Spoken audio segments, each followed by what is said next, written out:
Assalamualaikum warahmatullahi wabarakatuh.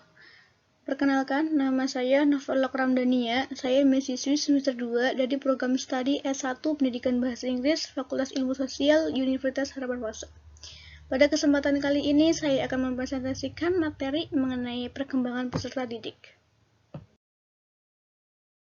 Topik pembahasannya meliputi pengertian pertumbuhan dan perkembangan, perbedaan pertumbuhan dan perkembangan, karakteristik perkembangan, teori perkembangan, implikasi perkembangan dalam pendidikan, dan pentingnya pembelajaran perkembangan peserta didik bagi calon guru. Topik yang pertama adalah pengertian pertumbuhan dan perkembangan. Pertumbuhan adalah perubahan secara fisiologis sebagai hasil dari proses pematangan fungsi-fungsi fisik yang berlangsung secara normal pada anak yang sehat pada waktu yang normal. Dalam ilmu psikologi, pertumbuhan sebagai perubahan fisik yang terjadi pada seorang individu. Sedangkan perkembangan adalah suatu proses yang bersifat progresif dan menyebabkan tercapainya kemampuan dan karakteristik psikis yang baru. Jadi perkembangan itu perubahan individu secara keseluruhan yang termasuk mental dan berlangsung seumur hidup. Perkembangan juga mencakup memahami bagaimana seseorang mengalami perubahan dalam pertumbuhan fisik, kepandaian, emosional, sosial, dan aspek lain dalam pertumbuhan manusia. Perkembangan berkaitan erat dengan pertumbuhan. Berkat adanya pertumbuhan, maka akan pada saatnya anak mencapai kematangan. Selanjutnya, perbedaan antara pertumbuhan dan perkembangan. Pertumbuhan dapat terhenti sedangkan perkembangan berlangsung seumur hidup. Maksudnya adalah pertumbuhan individu dapat terhenti saat mencapai usia matang. Misalnya, pertumbuhan tulang atau tinggi badan akan selesai di usia akhir remaja. Sedangkan perkembangan tidak dapat dibatasi dan akan terus berlangsung seumur hidup. Ukuran fisik otak mungkin berhenti hingga mencapai ukuran tertentu. Tapi kemampuan otak dalam mempelajari hal baru, menyimpan dan berkreasi dapat terus berkembang. Bahkan setelah mencapai usia 50 tahun, seseorang masih dapat menemukan ide dan keahlian yang baru. Yang kedua, pertumbuhan peningkatan kuantitatif, sedangkan perkembangan peningkatan kualitatif dan kuantitatif. Maksudnya, pertumbuhan itu dapat diukur secara kuantitatif atau menggunakan angka. Misalnya pertumbuhan tinggi badan anak, pertambahan berat badan, pertumbuhan panjang rambut, dan sebagainya. Sedangkan perkembangan bersifat kuantitatif dan juga kualitatif. Jadi, sifat-sifat pada perkembangan berupa kualitas dan ide. Namun, ide-ide tersebut dapat dinilai berdasarkan patokan-patokan tertentu untuk mengukur kemampuan kualitatif. Misalnya, pengujian IQ untuk menghitung kecerdasan diperlihatkan dalam bentuk angka-angka, yaitu kuantitatif. Dengan untuk menggambarkan kemampuan kognitif atau kecerdasan seseorang, itu merupakan kualitatif. Selanjutnya adalah pertumbuhan tampak dari luar. Maksudnya, pertumbuhan dapat terlihat dengan penglihatan ya. Misalnya, saat melihat sepatu seseorang yang sudah tidak muat lagi, lalu kita tahu bahwa orang itu sudah tumbuh gitu. Dengan perkembangan berlangsung di dalam individu. Jadi perkembangan itu tidak bisa dilihat oleh kasat mata tanpa adanya penilaian yang menyeluruh terkait keahlian individu. Misalnya, dengan melakukan tes ujian akhir, seorang mahasiswa dapat dinilai apakah telah mengalami perkembangan dalam belajar ataupun tidak. Dan terakhir ada pertumbuhan memengaruhi tampilan fisik. Yaitu pengaruh yang adanya pertumbuhan dapat terlihat dari perubahan ukuran fisik, perubahan suara, pertumbuhan rambut, dan sebagainya. Namun, di sisi lain, perkembangan memengaruhi karakter dan keahlian seseorang. Individu yang sebelumnya manja jadi lebih mandiri. Seiringnya waktu, terdapat perkembangan karakter yang ditunjukkan dengan berbagai perubahan sifat ataupun kebiasaan. Selanjutnya adalah karakteristik tahapan perkembangan. Periode yang pertama adalah periode sekolah dasar. Aspek kognitifnya, kemampuan berpikir dasar. Maksudnya, anak usia SD itu sudah memiliki kemampuan untuk berpikir melalui urutan sebab akibat dan juga dapat mempertimbangkan secara logis hasil dari sebuah kondisi, seperti belajar berhitung.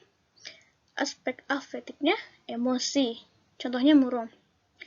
Pada masa akhir kanak-kanak, ada waktu di mana anak sering mengalami emosi yang hebat. Karena emosi cenderung kurang menyenangkan, maka dalam periode ini meningginya emosi menjadi periode ketidakseimbangan, yaitu saat di mana anak sulit itu dihadapi. Lalu aspek psikomotorik, keterampilan anak. Dalam hal ini, tingkat sosial ekonomi orang tua juga berpengaruh ya terhadap anak. Anak yang tingkat sosial ekonominya rendah, biasanya keterampilan yang dipelajari lebih terpusat pada keterampilan menolong yang bersifat sendiri dan sosial. Sedangkan anak dari tingkat sosial ekonomi menengah dan juga atas, maka terpusat pada kelompok keterampilan bermain. Selanjutnya, periode sekolah menengah pertama. Aspek kognitifnya berpikir menggunakan logika. Pada tahap ini, operasi mental pada anak tidak lagi terjadi pada objek konkret, tapi juga dapat diaplikasikan pada kalimat yang verbal atau logika. Dengan demikian, pada tahap ini, peserta didik sudah dapat berpikir secara abstrak dan hipotesis sehingga mereka mampu memikirkan sesuatu yang akan atau mungkin terjadi. Aspek afektifnya, sadar, responsif, maupun menilai. Maksudnya, sadar akan situasi, fenomena di masyarakat, dan objek di sekitarnya, responsi terhadap stimulus-stimulus yang ada di lingkungan mereka, dan mampu menilai, maksudnya sudah mulai bisa mengorganisir nilai-nilai dalam suatu sistem dan menentukan hubungan di antara nilai-nilai yang ada, dan juga sudah mulai memiliki karakteristik dan mengetahui karakteristik tersebut. Lalu aspek psikomotoriknya melalui tahapan. Tahapan di sini adalah ada 3 tahap. Yang pertama, tahap kognitif. Tahap ini ditandai dengan adanya gerakan-gerakan yang kaku dan lambat. Mereka harus berpikir terlebih dahulu sebelum melakukan suatu gerakan. Yang kedua, tahap asosiatif. Pada tahap ini, peserta didik membutuhkan waktu yang lebih pendek untuk memikirkan tentang gerakan-gerakan yang akan dilakukannya. Mereka mulai mengasosiasikan gerakan yang sedang dipelajarinya dengan gerakan yang sudah dikenalnya. Yang terakhir ada tahap otonomi. Pada tahap ini, peserta didik telah mencapai tingkat otonomi yang tinggi. Tahap ini disebut tahap otonomi dikarenakan peserta didik sudah tidak memerlukan kehadiran instruktur untuk melakukan gerakan-gerakan. Pada tahap ini, gerakan-gerakan mereka telah dilakukan secara spontan, sehingga gerakan-gerakan yang dilakukannya tidak harus dipikirkannya terlebih dahulu. Lalu yang terakhir ada periode sekolah menengah atas. Aspek kognitifnya pemikiran yang beda dengan orang lain. Maksudnya pada saat remaja mereka mengalami periode individualisasi ya, di mana mereka mengembangkan identitas diri mereka dan membentuk pendapat sendiri yang mungkin berbeda dengan orang lain ya, entah itu orang tua, sahabat, teman, atau siapa saja itu. Jadi remaja itu mulai menyadari bahwa orang tua mereka tidak selalu benar. Akibatnya ya sering terjadi konflik ya antara mereka gitu. Lalu yang kedua ada aspek afektif, dapat bertanggung jawab. Masa remaja dikenal dengan masa storm dan stres, yaitu terjadinya pergolakan emosi yang diiringi dengan pertumbuhan fisik yang pesat dan pertumbuhan secara psikis yang bervariasi. Sehubungan dengan emosi remaja sulit diteka, maka satu-satunya upaya yang dapat guru lakukan adalah memperlakukan peserta didik seperti orang dewasa yang penuh dengan rasa tanggung jawab moral. Lalu aspek psikomotoriknya, perkembangan tingkah laku. Jadi perubahan-perubahan yang dialami peserta didik SMA itu memengaruhi perkembangan tingkah laku yang ditambahkan pada perilaku yang canggung dalam proses penyusunan diri mereka, isolasi diri dan kelompok dari pergaulan, perilaku emosional, imitasi berlebihan, dan juga lain-lain. Selanjutnya, teori perkembangan. Teori yang saya ambil adalah teori naturalisme.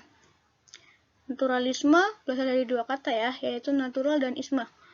Natural yang artinya alami dan isme artinya aliran atau paham. Menurut Jean-Jacques Rousseau, dalam bukunya yang berjudul Emile, teori naturalisme memandang anak berkembang dengan caranya sendiri, seperti melihat, berpikir, dan juga merasa. Jadi perkembangan anak itu mengacu pada alam atau lingkungan. Alam seperti guru yang mendorong anak mengembangkan kemampuan berbeda-beda di tingkat pertumbuhan yang berbeda.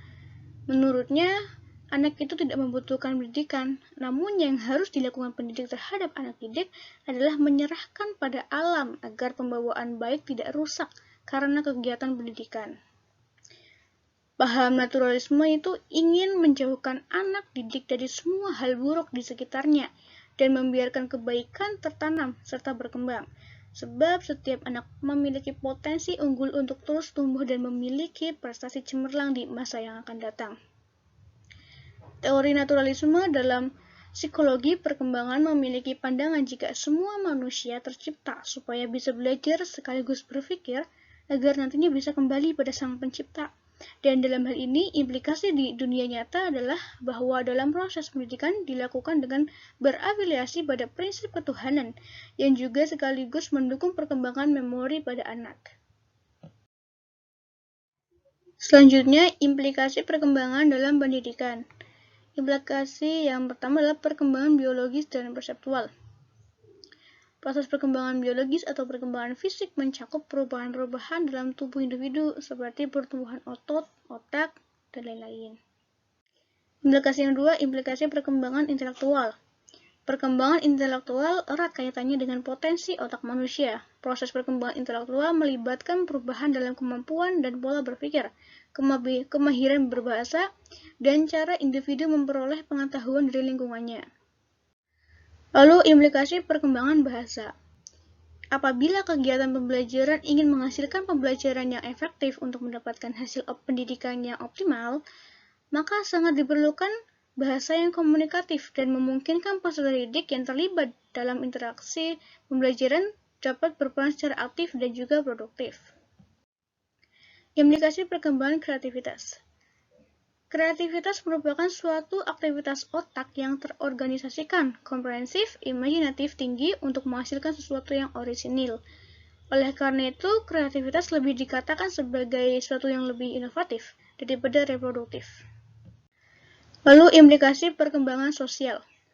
Lingkungan sosial merupakan pengaruh luar yang datang dari orang lain. Perkembangan sosial merupakan proses belajar untuk menyesuaikan diri terhadap norma-norma kelompok, moral, tradisi, atau meleburkan diri menjadi satu kesatuan yang saling berkomunikasi dan juga bekerja sama. Lalu, implikasi perkembangan emosional. Salah satu contoh pengaruh emosi terhadap perilaku individu dalam pembelajaran adalah memperkuat dan melemahkan semangat apabila timbul rasa senang atau kecewa atas hasil belajar yang dicapai. Suasana emosional yang dialami individu semasa kecilnya akan mempengaruhi sikapnya di kemudian hari. Selanjutnya, implikasi perkembangan moral. Perkembangan moral anak dapat berlangsung melalui penanaman pengertian tentang tingkah laku yang benar atau salah, ataupun juga yang baik buruk oleh orang tua dan gurunya. Implikasi perkembangan yang terakhir adalah perkembangan spiritual. Kecerdasan spiritual adalah kecerdasan untuk menghadapi dan memecahkan persoalan makna dan nilai, yang menempatkan perilaku dan hidup manusia dalam konteks makna yang lebih luas dan kaya. Topik yang terakhir adalah pentingnya pembelajaran perkembangan peserta didik bagi calon guru. Sebagai calon guru, hendaknya memiliki pengetahuan mengenai perkembangan peserta didik, karena nantinya calon guru akan berperan dalam pembentukan karakter anak. Guru harus memahami dan peka terhadap masalah yang dihadapi peserta didik. Guru juga ditekankan untuk memahami pada usia berapa peserta didik mampu berpikir abstrak. Selain itu, guru juga harus mampu memahami setiap tingkah laku peserta didik, baik dari segi positif maupun negatif. Dengan adanya pembelajaran ini dapat membantu guru dalam mengambil tindakan saat menghadapi peserta didiknya. Dalam mata pelajaran ini, juga dijelaskan mengenai prinsip-prinsip perkembangan peserta didik baik dalam segi pertumbuhan maupun perkembangannya. Kurangnya pengetahuan calon guru mengenai perkembangan peserta didik akan menyulitkan mereka saat mengajar di kelas nanti, karena salah satu hal yang akan terjadi adalah adanya ketidaksesuaian dalam penyampaian materi dengan kemampuan berpikir dan tingkat pemahaman peserta didik dalam menangkap pembelajaran yang diberikan. Sekian yang dapat saya sampaikan, mudah-mudahan bermanfaat. Mohon maaf atas segala kesalahan dan kekurangan, dan terima kasih atas segala perhatian. Wallahul muwaffiq ila aqwamit thoriq. Wassalamualaikum warahmatullahi wabarakatuh.